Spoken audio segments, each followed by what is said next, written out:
The road had been a dead stretch of nothing for the past 200 miles.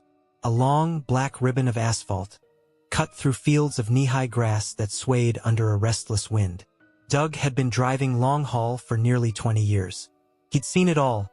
Drunk drivers swerving across lanes, deer darting into the road at the worst possible moments, even a guy trying to hitch a ride inside the undercarriage of his trailer once.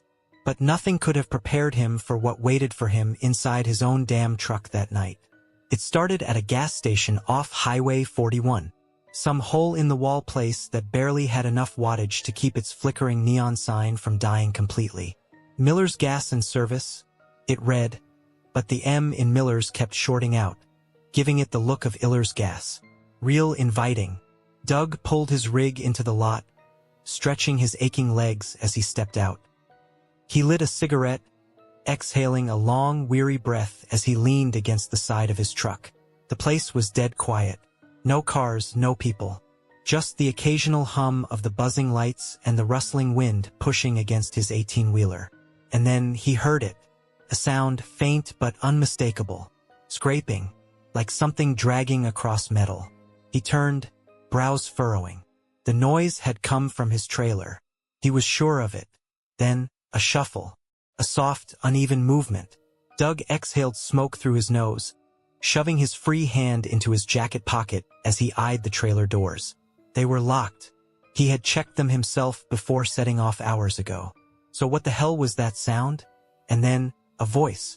Wheezing. Strained. A rasping breath forming words that barely carried through the stillness of the night. Please, help me. Doug felt his stomach tighten. That voice hadn't come from the gas station. It hadn't come from the road. It had come from inside his locked trailer. His fingers hesitated over the latch, heart thudding. He told himself it was just his mind playing tricks, exhaustion warping the wind into whispers. But then bang, a violent thud slammed against the metal door. Doug jerked back, his cigarette dropping to the gravel. His pulse pounded in his ears. Help? Please. This time, the voice was clearer, closer. Something or someone was in there. With a curse under his breath, he grabbed the padlock and yanked it open. The heavy trailer doors creaked as he pulled them apart, the interior darkness swallowing the weak glow of the gas station's neon light. And that's when he saw him, a man, slumped against the stacks of construction materials, barely conscious. His body was a wreck, skin bruised and torn, his clothes nothing but shredded rags clinging to his frame. But it was his hand that made Doug's stomach lurch, or rather, the lack of it. Where his right hand should have been, there was nothing but a crusted-over stump, the wound jagged and blackened around the edges. Like it had been cauterized in a hurry. Doug staggered back. What the? The man's head lolled forward, his breath shallow and ragged. His eyes, wild and sunken, locked onto Doug with something between desperation and terror. They took it, he choked out, lips cracked. They cut it off. Doug swallowed hard. He was gonna be sick. Doug's mind scrambled for logic, for any rational explanation. This was impossible. The trailer had been locked. He'd done a full check before leaving the last rest stop, ensured everything was secured. There were no signs of a break-in. And yet this thing was here, bleeding, shaking, looking at him with something beyond fear. The man coughed violently, his body racked with tremors. His words slurred together, nearly unintelligible. They put me in here. They wanted to see how long I'd last. Doug clenched his jaw. Who the hell was they? Before he could ask, the man shuddered violently, his eyes rolling back. Doug lurched forward, catching his frail body before he collapsed completely. His skin was ice cold. Shit, this guy was barely hanging on. Doug wasn't the type to leave someone for dead, but everything in his gut screamed that something was wrong. Something beyond just a stowaway or some sick kidnapping. Because as Doug crouched there, his hands gripping the man's trembling shoulders, he felt it. Presence. Something in the trailer with them. Watching. The air inside the trailer felt thick, oppressive. The kind of silence that presses against your eardrums, makes your skin crawl. Doug turned, scanning the dark corners of the truck. Nothing but crates and stacks of materials. But the shadows seemed deeper somehow, darker than they should be. Then movement, a flicker, a shape shifting just beyond the edge of the light. Doug stiffened. Something was there, and it was still watching. Doug's breath came slow and measured, but his pulse was anything but calm. The man in his arms was barely conscious, his body shivering despite the warm, muggy night air. But Doug barely registered him now. His eyes were locked on the far end of the trailer. Something moved back there. Not just shifting shadows. Not just the trick of tired eyes. Something was there. He could hear it. A slow, wet inhale. Not the wind. Not his own breath. Something else. Doug's instincts screamed at him to close the doors. Lock whatever the hell this was inside. But then, the wounded man wheezed out a desperate plea.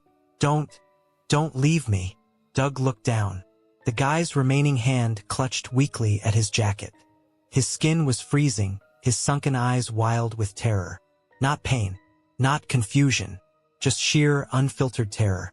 And that told Doug everything he needed to know. Whatever had done this to him wasn't gone. It was still in the trailer, and it was still watching them. Doug shifted his grip on the man, his muscles tensing. If they didn't move now, they weren't going to move at all.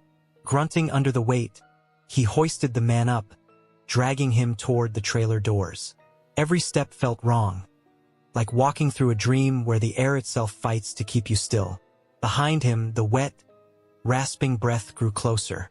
Doug didn't turn. He didn't dare. Instead, he focused on the sliver of neon light spilling into the trailer. Almost there. Just a few more steps. Then a noise. Low, guttural. A chuckle. Doug felt ice crawl up his spine. The wounded man let out a panicked whimper. He heard it too. Doug lunged for the doors, practically throwing them both out of the trailer and onto the gravel below. The second they hit the ground, Doug scrambled up and slammed the doors shut, locking them with shaking hands. Silence. Just the distant hum of the flickering gas station sign. Doug staggered back, chest rising and falling in deep, ragged breaths. He told himself it was over, that he'd locked whatever the hell that was inside. But the wounded man didn't stop trembling. And then, in the suffocating silence, he whispered something that made Doug's stomach drop. It's already out. Doug swallowed hard. His mouth was dry. What do you mean, it's already out? The man shook his head, breathing ragged. He wouldn't or couldn't explain. But Doug didn't need an answer, because suddenly, the neon lights above them flickered violently. And in the brief flashes of darkness, Doug saw them. Eyes, not human, not animal, but wrong, glinting from the edges of the lot, just beyond the reach of the failing light. Watching, Doug's hands curled into fists. He wasn't the kind of man to rattle easy. But this was something else. He needed to leave, now. But as he reached for the wounded man, the guy went stiff.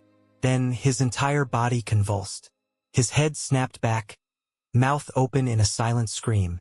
Doug barely had time to react before the man's body lurched violently to the side, as if some unseen force had grabbed him. Doug lunged, grabbing his arm, and in that instant, something yanked him back into the dark. Doug's hand closed around empty air. The man was gone, ripped away in an instant. No sound, no struggle, just gone. Doug staggered backward, his breath coming in sharp gasps. His gut twisted, bile rising in his throat. This wasn't right. None of this was right. He spun toward his truck. He had to go. But then, from the darkness where the man had vanished, something whispered. Not his voice. Not even close. Something deeper. Hungrier. You should have kept driving, trucker. Doug didn't hesitate. He bolted for the cab, slamming the door shut and locking it behind him. His hands were shaking as he turned the key. The engine sputtered. No. The engine wouldn't turn over. Doug's reflection stared back at him in the windshield, his own eyes wide with panic. And then, a second face appeared behind his, mouth too wide, eyes too black, and smiling. Doug didn't think. Didn't breathe. Didn't turn around. He just slammed his fist into the dashboard, growling through his teeth. "Come on, you son of a bitch!" The engine roared to life. Doug floored it. His tires screamed against the gravel as his rig lurched forward, barreling out of the gas station lot. In his side mirror, the neon lights flickered one last time, and in that brief flash of light he saw them. Figures, standing in the road, still, watching, smiling. Then the lights died completely, and the gas station vanished into darkness. Doug didn't stop driving, didn't look in the mirrors again, didn't pull over until the sun was well above the horizon. When he finally did stop, heart still hammering, hands still shaking, he forced himself to check the trailer. The lock was intact, the doors were sealed, and inside, nothing. No blood, no signs of struggle, no evidence that anyone or anything had been inside. Doug stared at the empty space, the faint smell of sweat and iron still lingering in the air. Then slowly he shut the doors, locked them, and climbed back into his truck. He didn't know what he'd seen, didn't know where that man had come from, didn't know where he'd gone. All he knew was that he wasn't taking this highway again. And if he ever heard scraping in his trailer again, he wouldn't stop. Not for anything. Not ever. Doug didn't tell anyone. Not the cops. Not his dispatcher. Not even the other drivers he shot the shit with at roadside diners. Because how the hell do you explain something like that?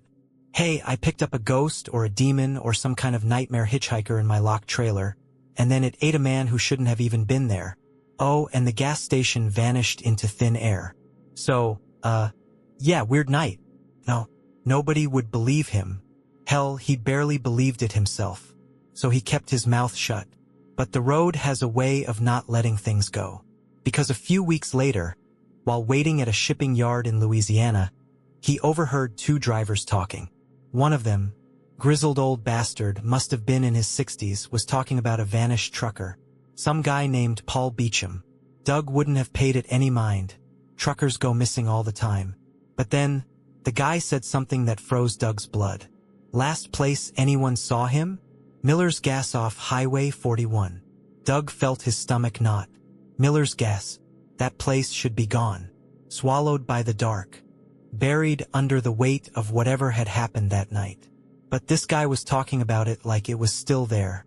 Like it still existed. Like it was waiting. Doug butted in. "You sure about that? I thought that place shut down years ago." The older trucker frowned. "Nah, man. Stopped there just last week. Creepy little shithole, but open." Doug felt a chill run through him. The gas station came back? Or maybe it never left. Doug knew he should let it go. He wasn't a fool. But some part of him, that reckless, stupid part, needed to see it with his own eyes. So the next time he got a route that put him within 100 miles of Highway 41, he took a detour. The drive was long, the road just as empty as before. And when he finally saw the glow of neon in the distance, his heart stopped cold. Miller's Gas, right there, like nothing had ever happened. Doug pulled his rig into the lot, gripping the wheel so tight his knuckles ached. The place looked the same. Same flickering sign, same dead pumps, same hollow, oppressive silence. But there was one difference. The door to the convenience store was open. Doug stepped out of his rig, every part of his body screaming at him to turn the fuck around and leave. But he didn't, because he wasn't alone. A man stood in the doorway, tall, too tall. His skin was pale, paper white under the glow of the sign. His clothes were neat, clean, wrong. But his smile, God, that smile. It was too wide, like someone had carved it into his face and pulled the corners back just a little too far. Doug swallowed hard. "Evening." The man didn't move, didn't blink, just stared. Then he spoke. "You came back." Doug's blood ran cold. He took a slow step back, heart hammering. "Do I know you?" The man's smile stretched. "Oh, trucker." He took a step forward. "You never really left." Doug bolted, straight to his truck. His hands fumbled for the door handle, breath coming in panicked gasps. The second he got inside, he locked the doors. And that's when he heard it. The laughter. Deep, wet, like something rotting was trying to force out a chuckle. Doug slammed his key into the ignition, twisted hard. The engine didn't start.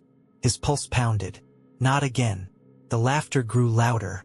And then a whisper, right by his window. "Open the trailer, trucker." Doug squeezed his eyes shut. No, no, no, no. He didn't move, didn't breathe. And then bang. A violent slam against his trailer. Then another. Something inside was moving. Doug's entire body locked up. Because he'd checked his trailer before he left. He'd checked. And it had been empty. Doug didn't wait. Didn't think. Didn't breathe. He just turned the key one last time. And the truck roared to life. The second the engine kicked in, Doug floored it. His tires screamed against the pavement as he tore out of the gas station. Speeding down the highway like the devil himself was reaching for his bumper. And maybe he was. Because as he peeled away, he saw something in the mirror. The man. The smiling man. Standing in the road. Hands clasped in front of him. Watching. And then the trailer door rattled. Doug gripped the wheel, heart hammering. Something was inside. Something that hadn't been there before. And then a whisper. From the back of the cab. Too close. Too deep. "Keep driving, trucker." Doug didn't look. Didn't stop. Didn't breathe. He just drove. And prayed the road would never end. Doug drove. For miles. For hours. For days. Or at least that's how it felt. The highway stretched endlessly ahead. But the real problem was behind him. In the trailer. Because no matter how fast he drove, no matter how hard he tried to drown it out with the roar of the engine, he could still hear it. The scraping. A slow, deliberate drag of something heavy against the metal floor. Something shifting.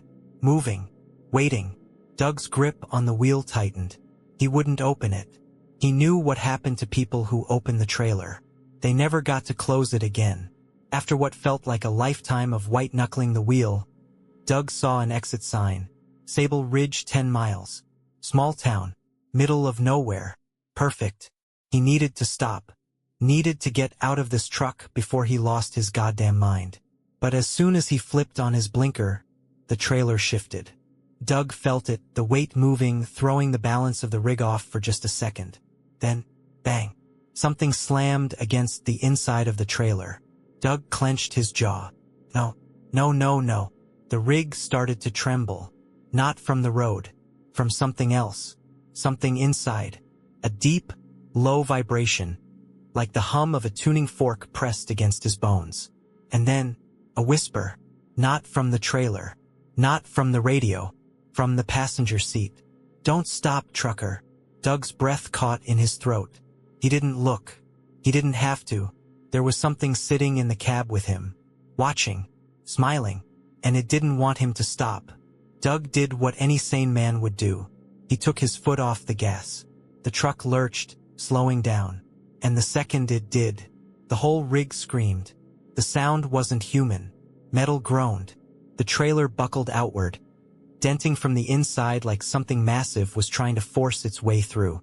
The windshield cracked from the pressure. And Doug felt it. That same awful pull in his gut. Like the entire rig was being dragged somewhere else. Somewhere wrong. Doug's instincts kicked in. He jammed his foot back onto the gas. Hard. The truck lurched forward. The second the speedometer climbed past 70. The screaming stopped. The dents in the trailer sank back in. The glass stopped cracking. And in the passenger seat mirror, Doug saw the smiling man. Sitting there. Hands folded neatly. Watching. Still smiling. Doug stared straight ahead. Hands clenched so tight his nails bit into his palms. The exit sign for Sable Ridge passed by. Unreachable. He wasn't stopping. Not tonight. Not ever. Doug lost track of time. Every mile felt the same. Every turn led nowhere. The highway stretched into the dark, endless, infinite. He was alone. Except, of course, for the thing in the passenger seat. And the thing in the trailer. At some point, he risked glancing at the GPS. No signal. He checked the time. 2:36 a.m. He checked again. An hour later. 2:36 a.m. Doug exhaled through his teeth. No, this wasn't real. Couldn't be real. Then, The radio crackled. Through the static, a voice slithered out. His own voice. "Where you headed, trucker?" Doug ripped the radio knob off the console. The static stayed. Doug doesn't know how the story ends, because it hasn't ended yet. He's still driving, still stuck on the same road. A highway that never stops, never changes, never lets go. He's tried pulling over. The engine won't shut off. He's tried bailing out of the cab. The doors won't open. He's tried waking up. But the problem is, he's already awake. And the thing sitting next to him is still smiling and whispering, "Keep driving, trucker. The road never ends. And neither do you." Doug had given up checking the clock. The numbers never changed. The road never changed. The smiling man never left. But the scraping in the trailer, that was getting louder. Something was inside with him, and it wasn't staying put anymore. Doug gritted his teeth, staring at the highway stretching endlessly ahead. No turns, no signs, no exits, just that damned white line rolling under his tires. And then, something new, a mile marker. Doug's eyes flicked toward it, desperate for something real. But the sign was wrong. It didn't say mile 240 or mile 300. It just said mile 0. Doug's stomach turned. That was impossible. He'd been driving for hours, maybe days, but according to that sign, he hadn't moved an inch. He was right where he started. Then, bang. Doug nearly lost control as the trailer shook violently. Something inside was done waiting. The smiling man finally moved. He turned his head toward Doug, his black, empty eyes unblinking. "You can stop now." Doug's fingers tightened around the wheel. "Like hell I can." The man grinned wider. "You've already made it, trucker. This is the last stop." Doug's hands trembled. "No, I'm getting out of this. I don't care what you are. I'm getting out." The man chuckled, deep and wet, and then the trailer doors blew open. Doug saw it in the mirrors, and it saw him, a shape, massive, twisted, wrong, crawling from the gaping mouth of the trailer. It had no face, just a hole, yawning and black, stretching where its head should have been. And inside that hole, teeth, row after row after row of teeth. It was pulling itself out, clawed hands hooking onto the edges of the truck, dragging its impossibly long body onto the highway. Doug floored it. The engine screamed. The road blurred. But the thing kept coming. And the smiling man just laughed. "Where do you think you're going, trucker?" Doug knew what was happening now. There was no road ahead. No escape. This highway didn't lead anywhere. It was a trap. And there was only one way out. Doug made his decision. He gritted his teeth, wrapped his fingers tight around the wheel, and yanked it hard to the right. The truck veered off the road, plunging into the dark. Doug never hit the ground. There was no impact, no crash, just a feeling, like falling through nothing, like the road had swallowed him whole. And for the first time in what felt like eternity, Doug let go. They found his rig on a normal stretch of Highway 41 a week later. It was perfectly parked on the side of the road. Engine off. The trailer was empty. Doug was never found. His CB radio, though, it still works. And every now and then, a trucker on a long, lonely stretch of road will hear it crackle to life.